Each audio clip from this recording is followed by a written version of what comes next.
Welcome to Too Old and Too Slow, and in this episode join me as I prepare the car from looking pretty rough after Silverstone to getting race ready for Brands Hatch. So the car is loaded up, ready to go. The side pods have been modified and fiberglassed, painted. It's not perfect, but it's good enough for me. So how did I get here? One job I'm doing is checking the vacuum on the water system. I thought I may have a slight leak. I may have a very small leak, but it is holding a vacuum, and I'm going to vacuum fill the water system. These radiators, as I explained I think in the videos, these aren't awfully efficient with the way that they have the drain right at the top.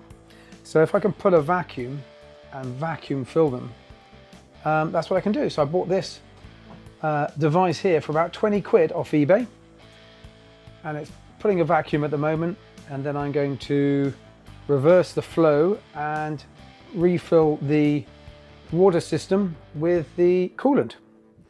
The other job I'm getting on with is a little bit of seat modification, so that's going to take place there, and also fiberglassing. I'm going to repair this. So yeah, this just broke, I think, as a result of the accident at Snetterton. So I'm going to learn how to fiberglass, and I got some red pigment to make the resin red to see how that works. So I'm not a fiberglassist. Mark is. So today's activity has been focused on fiberglassing, really. I've been just trying to get the fitment right on this nose cone. It's pretty hard to get it right, but it's better than it was. I fiberglassed a couple of bolts which tie in with the chassis here and here. So that's pretty solid on the nose. So pretty pleased with that. I am trying to get some new side pods. I'm just going to have a go at repairing these, to be honest. The fronts here are pretty poor. I'm going to trim and try and rework some fiberglass there. I've just been experimenting. I don't know how to fiberglass.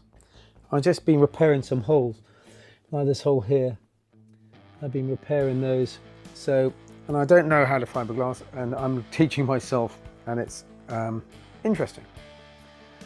The seat position's sorted now. I've just modified the seat, a lot more comfortable. I'm sitting a bit lower down as well. Initially I was sitting very high, and that's a safety implication, because theoretically you've got to draw a line from the roll hoop down to the roll hoop just above where the solo is. Draw a line there between those 2 points, and your helmet should not be above it. Theory being, if the car turns over, your head's not going to hit the floor. That's the theory anyway. So that's today's activities done.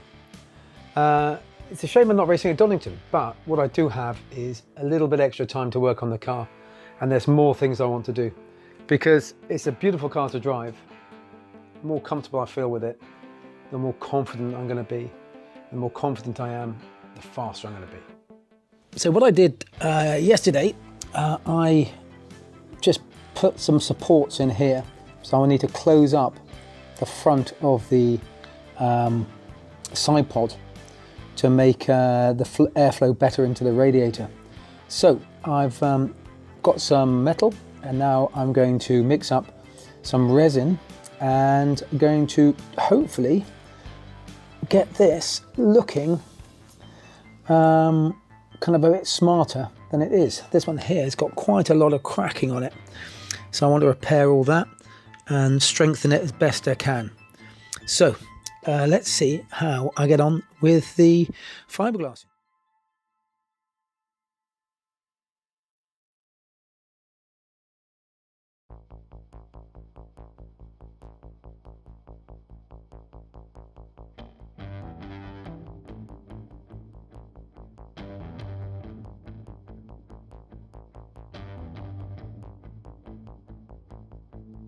So the aim was to make a slightly better opening and reinforce these side pods. And you saw the Fiberglass I did, and I don't know, it's not perfect, but it looks okay. Oh, and a new sponsor. More of that later. So I've done both side pods on both sides are done. Just shaped the fiberglass in. I've used metal to reinforce it, and it's not perfect, and the paint is okay, but it's not great. And that moves on to another question, which I'll pose in a minute. So that's been done, and they fit, and they are slightly better. It's going to be a hot weekend this weekend, so cooling is a big deal. Moving on to this. This is a race box mini, which I've been provided, someone sent to me. So I will do a video on that separately, and there's an opportunity for people to see how I get on with it.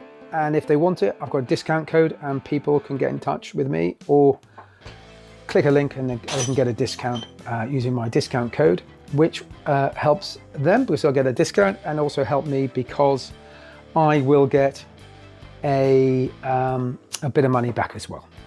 So polishing the rear suspension components, polishing the exhaust, that's nice and shiny now, and just double checking everything, going through every nut and bolt like I'm supposed to. So the plan is, I need to, I had trouble seeing the water temperature. Water temperature gauge is over there in a split gauge for the oil pressure and the water temperature. Struggling with that water temperature, couldn't see it very well. So I've got a new water temperature gauge, which is plumbed in, but I just need a fitting to attach it to the swirl pot here. So that's job for tomorrow. I've got an oil pressure gauge, which I'm trying to fit, but it underreads. Consistently overreads by 15 psi compared to one which I know works. So I'm going to look at that tomorrow. I've got a spare here, which I may use, which is but I quite like stack gauges. I've got a stack one, but it just underreads. I don't know why. Do not know why. But hey, that's a job for tomorrow. Because tomorrow is loading up and getting the car, final checks, getting the car in, buying fuel, buying food, and then on Friday I go to the track. So that's the end of this video. Thank you so much for watching. There's going to be other videos based on how I get on a Brands Hatch, and I just don't know how that happens now. But the car is here. Going to take it up to scrutineering, and then qualifying a race 1 tomorrow, and then race 2 on Sunday. So if you want to see more videos, there's a button on the screen. And also, if you want to subscribe, click on the crash helmet as well. So from here, Brands Hatch, I will speak to you next time.